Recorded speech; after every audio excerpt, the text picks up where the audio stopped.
Opštinska uprava Šid i Nacionalna služba za zanjatost u Sremskej Mitrovici vidvojili 1.250.000 dinari za programu fahove praksi mladih.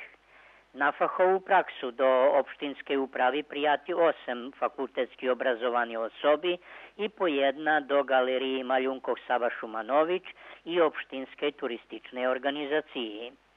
10 mladih, co zakončili školovanje, prijati na 6 mešaci na fahovu praksu i budu mešačno dostavac od 16 po 18.000 dinari u zavisnosti od odvičateljne i fahove prihotovki. Cilj obezpečovanja praksi, jak potolkoval predsjedatelj opštini Predrag Vuković, že bi mladi zdobuli odvitujući fahove iskustvije na odvičateljnih robotoh, jak i u lokalnej samoupravi, tak i širše, a za ktorý postoji potreba.